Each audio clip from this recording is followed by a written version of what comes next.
Welcome back, Truevenge Chronicles family, and hello to everyone finding us for the first time. I'm glad you're here right now. On this channel, we share suspenseful revenge stories about bosses, families, and people who underestimate the quiet one with receipts. Today's episode is called, My Boss Said I'd Never Leave, He Watched Me Walk Out. You'll meet a boss who traps workers with fear, a team that stays silent, and one employee who keeps timelines, emails, and screenshots. Expect a public insult, a secret job offer, and a final meeting where the truth lands hard. If you've ever been told you're stuck, this one is for you. Now sit back, breathe, and enjoy the story of the day. My boss said it again, loud enough for the glass walls to echo. You'll never leave, Adrian. You don't have the nerve. He stood in the doorway of conference room B, arms folded, smiling like he owned my future. I held my badge in my hand, not clipped to my belt anymore. My resignation letter was inside my jacket. I didn't argue. I didn't raise voice. I just looked at him once, then turned toward the hallway. Behind me, Klaus Wernicke watched me walk out. That moment was the end. The beginning was 3 months earlier, in Munich, Germany. On a rainy Tuesday when I learned how confirms can sound like chains. I worked at SableWorks Logistics, a tech company that tracked shipping routes for factories. I was the operations data lead. That means I kept the timelines, the reports, and the boring numbers that kept projects from falling apart. I liked boring. Boring was safe. Klaus was my manager. He was 47, sharp suit, sharp voice, sharp way of making you feel small without using swear words. He liked to say he built careers. What he really built was fear. The fear started in March, when our biggest client, a car parts maker outside the city, asked for a new dashboard by the end of the month. It was a tight deadline. Klaus said yes anyway, because he loved promising things he wouldn't stay late to deliver. On the first Monday of that project, he called a team meeting at 8 a.m. I arrived early, coffee in hand, laptop open. Sophia Petrov, our junior analyst, came in right after me. She was 28, fast, smart, and still hopeful. She whispered, "Is he in a mood?" "He's always in a mood," I whispered back. Klaus walked in with a grin and a stack of printed slides. "Listen up," he said. "This client is gold. We do not lose them, and we do not miss this deadline." He pointed at me. "Adrian, you will cover any gaps, nights, weekends, whatever it takes." I said, "We can do it, but we need 2 more people for testing. We need sign-off from compliance, too, because the data touches driver locations." His smile dropped. "Don't be dramatic. Compliance is a speed bump. You handle the numbers. Let me handle the adults." A few people laughed, the nervous kind of laugh. I felt heat climb my neck, but I stayed calm. "We still need the sign-off," I said. Klaus leaned closer. "You worry too much," he said softly, so only I could hear. "That's why you're stuck. People like you don't leave. They just complain and stay." The room went quiet. I looked around and saw eyes drop to screens. No one wanted to be the next target. After the meeting, Sophia followed me to my desk. "That was harsh," she said. I shrugged. "He likes control." She hesitated. "Are you okay?" I was not okay, but I said, "I'm fine." That day, I started a new folder on my work computer. I named it March Timeline. Inside, I saved every meeting invite, every task list, every email Klaus sent that changed dates or pushed rules aside. I also started a notebook at home because computers can lose things when the wrong person wants them to. At first, my notes were simple. March 5, Klaus demanded weekend work.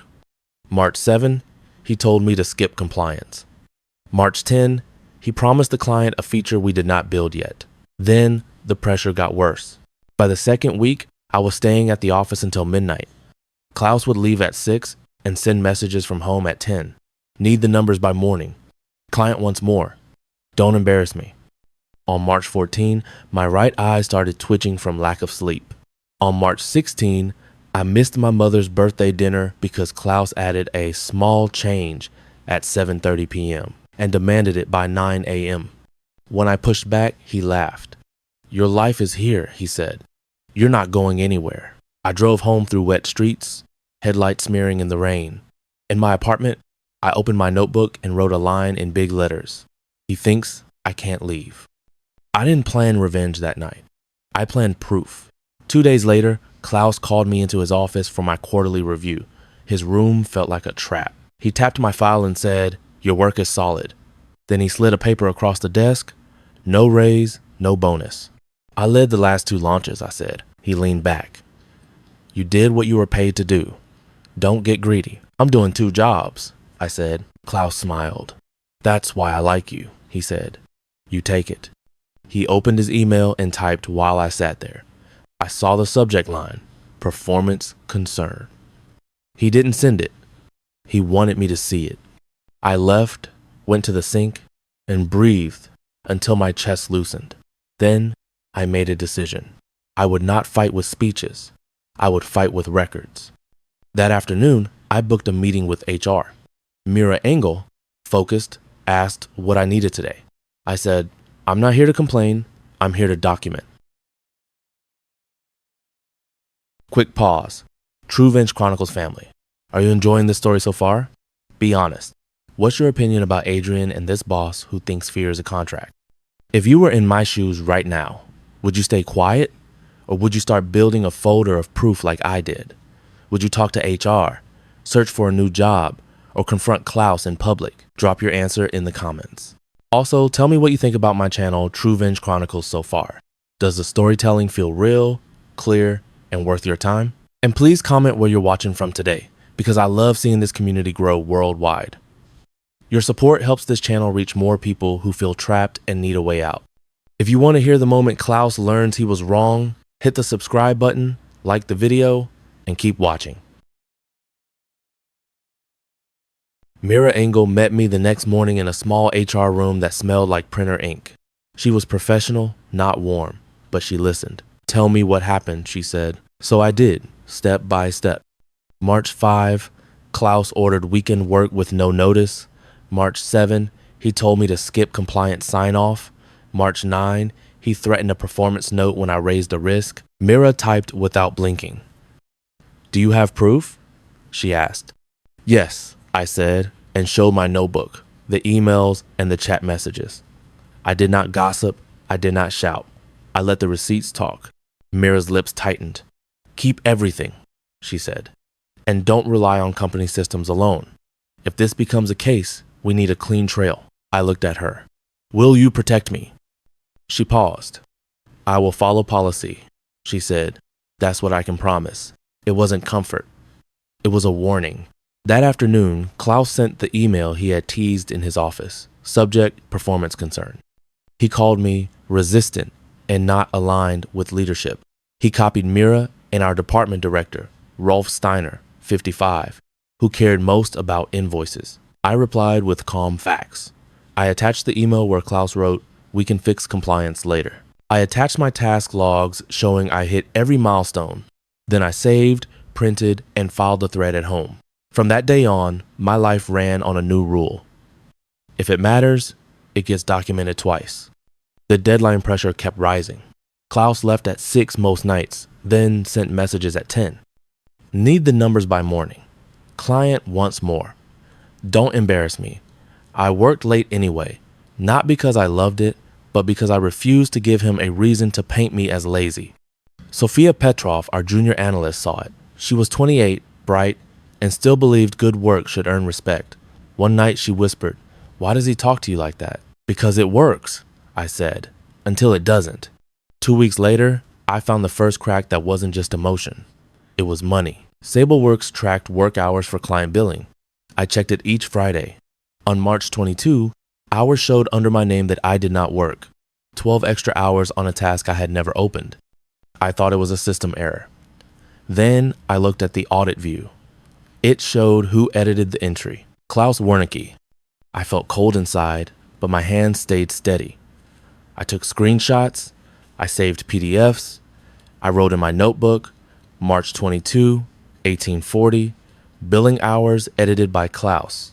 I pulled one more report and saw the pattern. Small top-ups across several weeks, always right before invoices went out. Not huge enough to scream, but big enough to add up. I did not confront him. I waited. The next day, Klaus walked up to my desk and said, "Client wants a demo today. We still need testing," I said. He smiled like a teacher correcting a child. "You will show what we have," he said, "and you will say it's ready." "That would be a lie," I said. His smile vanished. "Then learn to lie," he said, low and sharp, "or learn what happens to people who don't." At noon, we joined the client call. Their lead was Paul Danner, 50, calm voice, careful eyes. He asked one simple question: "Is the privacy sign-off complete?" Klaus laughed and tried to answer fast. "We're finalizing it," he said. "Adrian can explain." All eyes turned to me. I kept my voice steady. "The sign-off is pending," I said. "We can demo the interface, but we cannot launch live location streams yet." There was a pause. Then Paul said, "Thank you for being direct. Please send me the risk list in writing." Klaus kicked my shin under the table. I didn't react. When the call ended, Klaus leaned close.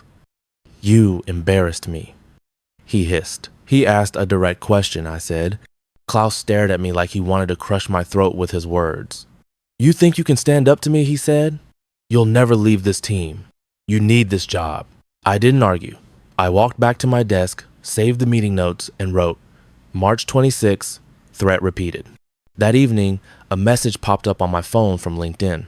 A recruiter named Julian Ryder, 33, wrote, "Hi Adrian, are you open to a quick call about a lead role in Munich?" I stared at the screen like it was a door in a burning building.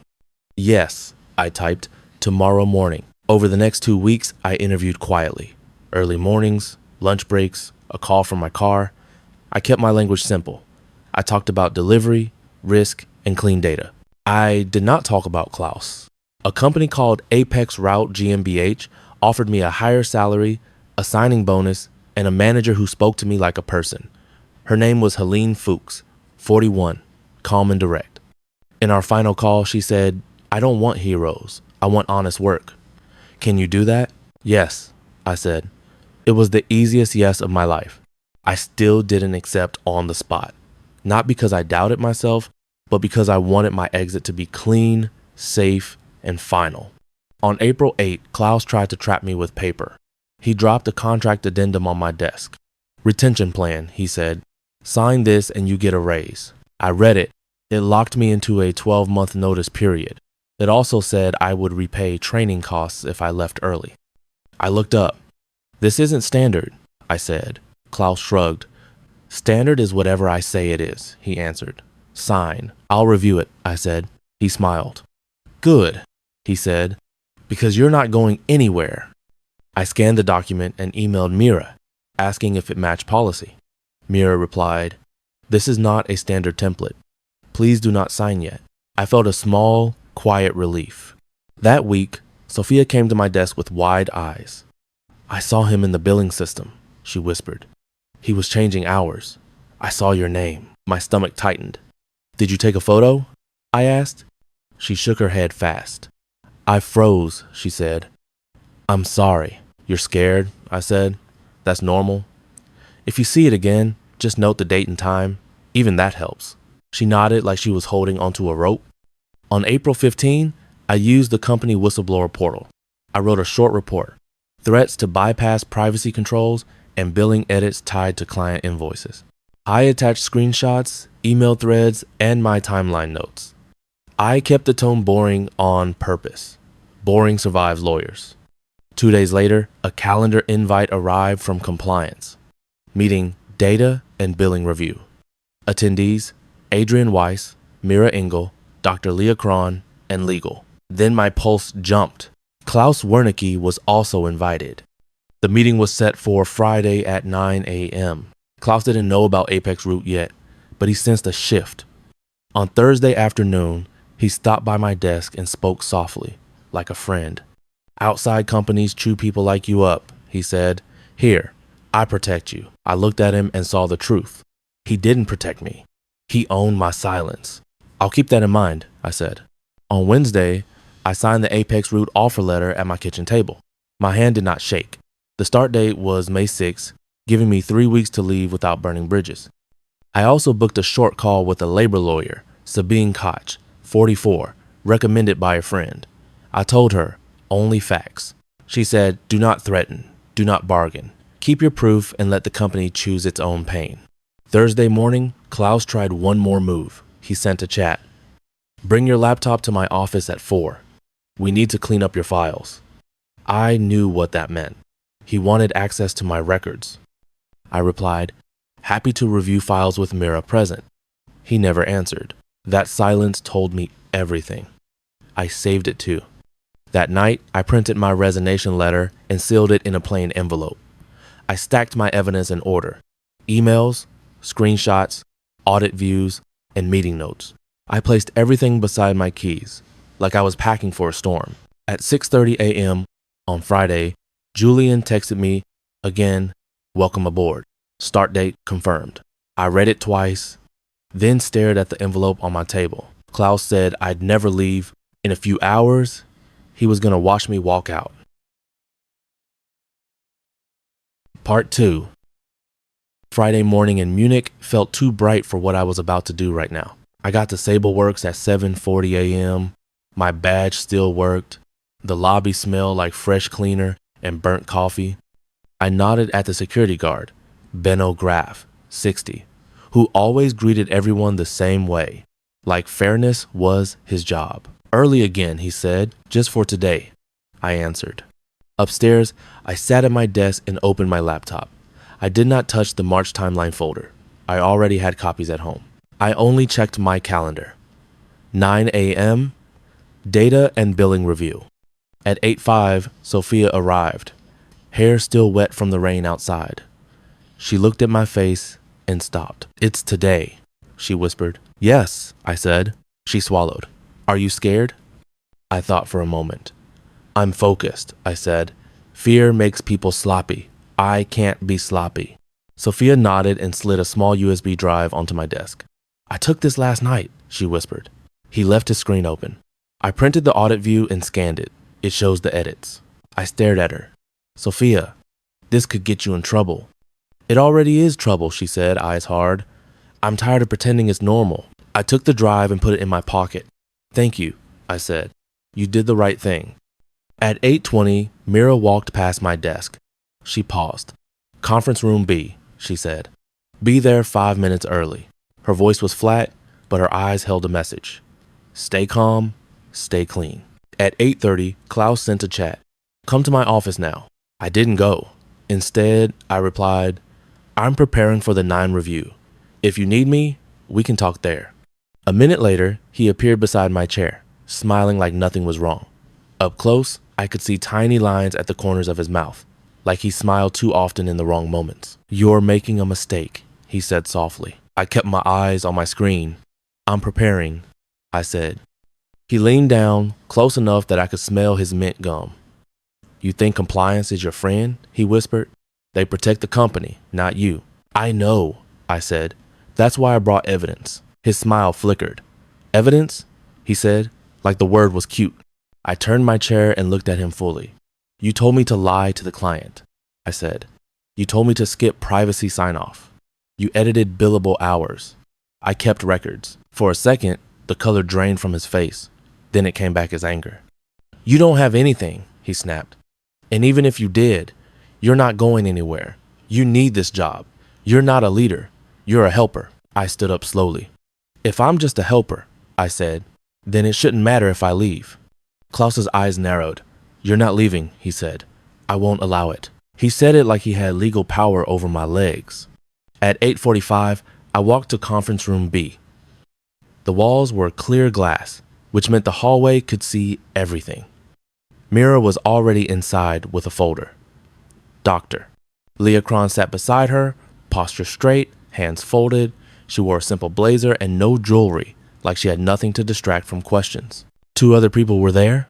One was legal, Matthias Sorn, 48, quiet and careful, with a laptop and a pen. The other was Rolf Steiner, the director, looking annoyed that he had to be there at all. Mira gestured to a chair. Sit, she said. I sat. My palms were dry, which surprised me. Dr. Kron looked at me and said, Mr. Weiss, you filed a report. We will review it. Answer only what is asked. Do not guess. Do you understand? Yes, I said. She nodded once.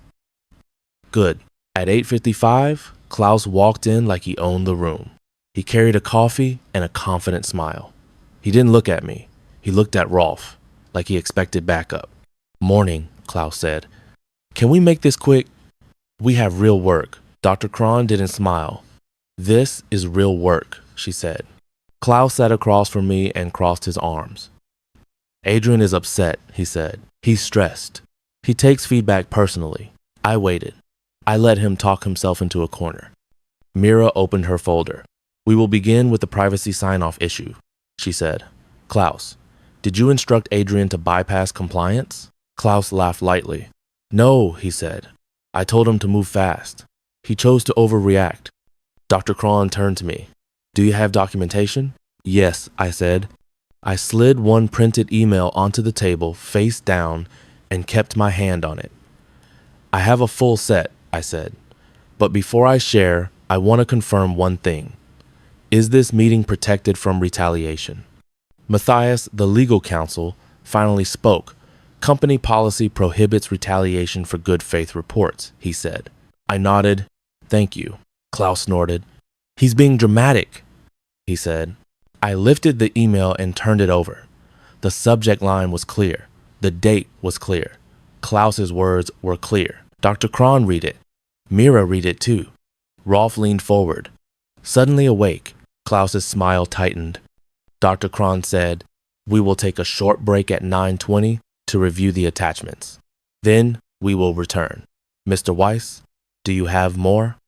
Yes, I said, and placed a second document on the table. This is a screenshot of the billing audit view. It shows edits made under Klaus's login. Klaus sat up. That's fake, he snapped. I didn't react. I simply added, and I have the system export file to match it. The room went still. For the first time in months, I felt something like calm power settle in my chest. Klaus had said I'd never leave. He was about to learn that I was not trapped. I was prepared. Hold up for a moment, friends. We're at the first big table of truth, and I need your thoughts. How are you feeling about this meeting so far? Do you think Klaus will slip, or do you think he'll try to blame me and walk away? If you were sitting in my chair, would you reveal every document at once, or would you give it piece by piece and watch reactions? Would you trust HR and compliance, or would you bring an outside lawyer before saying another word? Tell me in the comments what move you would make next, because this is the exact spot where many people freeze. Also, what's your honest review of Truevenge Chronicles up to this point? Are these workplace revenge stories keeping you hooked and helping you think smarter? Comment where you're watching from, and if you want the payoff, subscribe and stay with us. When we came back from the short break, the air in the room had changed. The jokes were gone. Dr. Kron placed my documents in a neat stack. We verified the email headers, she said. They are authentic. Klaus opened his mouth, then shut it. His eyes darted to Rolf Steiner, searching for rescue. Rolf didn't look at him. Rolf looked at the stack of papers like it was a bill he did not want to pay. Dr. Kron turned to Klaus. Did you instruct Mr. Weiss to bypass privacy sign-off? She asked. Klaus cleared his throat. I told him to move fast, he said. He misread my tone. Mira's voice stayed calm. We reviewed the wording, she said. It is clear. Klaus's face reddened. This is ridiculous, he said. We deliver. That's what matters. Matthias, the legal counsel, tapped his pen. Delivery matters, he said, but so does compliance. Dr. Kron looked at me. Now the billing edits, she said. Explain what you found. I kept my voice steady.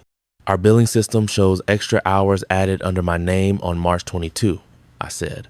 The audit view shows Klaus edited them. I saved screenshots and exports. Klaus slammed his palm on the table. That is not proof, he snapped. Anyone can take a screenshot. I reached into my pocket and placed Sophia's USB drive on the table. This is a scanned copy of the audit view from last night, I said. It matches my files. It also shows edits on other names. Sophia was not in the room, but I felt her courage sitting beside me. Matthias opened his laptop. IT can confirm login history, he said. Dr. Kron nodded. They already did, she said, and slid a printed report across the table. Klaus froze. The report showed timestamps, device IDs, and his user account. Rolf finally spoke, voice sharp. "Klaus," he said, "why were you editing billable hours?" Klaus blinked fast. "We were under pressure," he said. "The client wanted more. The team was slow. I adjusted to match reality." "That is not reality," Matthias said. "That is fraud." The word fraud hit the room like a dropped glass. Klaus stood up halfway. "This is an attack," he said, pointing at me. "He's angry because I held him accountable. He's trying to ruin me." Dr. Kron didn't raise her voice. "Sit," she said. Klaus sat, but his knees bounced under the table. Mira opened another folder. "We also reviewed your contract addendum," she said to Klaus. "The retention plan you gave Adrian is not approved." Klaus turned to her. "It was a motivational tool," he said. "It was a trap," Mira said. I slid one more page forward. "And this chat message," I said. "You asked me to bring my laptop to your office to clean up my files. I asked for HR to be present. You did not respond." Klaus's lips peeled back. "Because I don't have to respond to nonsense," he said. Matthias looked up. "Cleaning files after a report can be seen as interference," he said. Klaus's breathing got loud. "This is insane," he said. "I run this team. Without me, you lose the client." Rolf's face hardened. "We may lose the client because of you," he said. Dr. Kron folded her hands. "Here is what will happen," she said. "Klaus Wernicke, you are placed on immediate leave while we complete an investigation. Your system access will be suspended today." "They was Brewery and Tanmoors." Klaus jerked forward. "You can't do that," he said. "I'm the manager." Mira said, "We can, and we are." For a second, Klaus looked small. Then he snapped his eyes to me. Pure hate. "You did this," he said. I didn't smile. I didn't gloat. I just said, "You did it when you wrote the emails." Dr. Kron turned to me. "Mr. Weiss," she said, "we will also review the overtime and the performance concern message. If policy was violated, there will be remedies." I nodded. "Thank you," I said. The meeting ended with a final instruction. No contact between Klaus and the team. Matthias walked out first. Mira followed with the folders. Rolf stepped aside and spoke quietly to Dr. Kron in the hallway. Klaus and I were the last two left in the room. He stared at me like I had stolen something from him. "You think you won?" he said. "I think I told the truth," I said. He leaned in. "You're still here," he said. "You can't quit now. The deadline is next week. You owe me." That was the exact moment I understood his fear. He never cared about me staying. He cared about losing control. I pulled the plain envelope from my jacket and placed it on the table. "This is my resignation," I said. Klaus laughed, loud and forced. "No," he said. "No, you're not leaving. I won't accept it." I kept my voice. "You don't have to accept it," I said. "It's notice, not a request." His face twisted. "Where will you go?" he snapped. "A place where honesty is normal," I said. He stood, chair scraping. "You'll fail," he said. "You'll beg to come back." I picked up my bag. "Maybe," I said, "but I'll fail on my own terms." While I walked out of conference room B and into the hallway. Glass walls on both sides. People at desks looked up, sensing a storm. Mira stood near the elevators with Benno, the security guard. Dr. Kron was beside them, calm as stone. Klaus followed me to the doorway as if he could pull me back with a stare. "Adrian," he called. I didn't run. I didn't hide. I just kept walking. At my desk, I grabbed my notebook, my mug, and my coat. Sophia stood, squeezed my hand, and whispered, "Go." Benno deactivated my badge at the gate. The click sounded like a lock opening. In the lobby, the glass doors opened, and cold air hit my face. I stepped outside into the bright morning. Behind the doors, through the reflection, I saw Klaus standing still, watching me walk out. 3 weeks later, Sableworks sent an update to the client. The project was paused for review. The client asked for a full audit. Rolf's name was on every apology email. Dr. Kron called me once and said the investigation found serious violations. She could not share details, but she confirmed one thing. Klaus would not return as manager. A month after that, Sophia texted me a photo of a new org chart. Klaus's box was gone. On May 6th, I started at Apex Root. Helene Fuchs met me at the door and said, "Welcome, we do clean work here." My first week, I left at 5 and nobody mocked me. My second week, my eyes stopped twitching.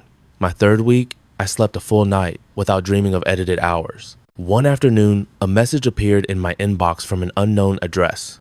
It was Klaus. "Adrian," it read, "you went too far. You could have handled this like an adult." In the nous of it, that is, I stared at the screen for a long moment. Then I deleted it. The adult thing was not staying quiet. The adult thing was walking out with proof. Lesson 1. I keep receipts, not rage.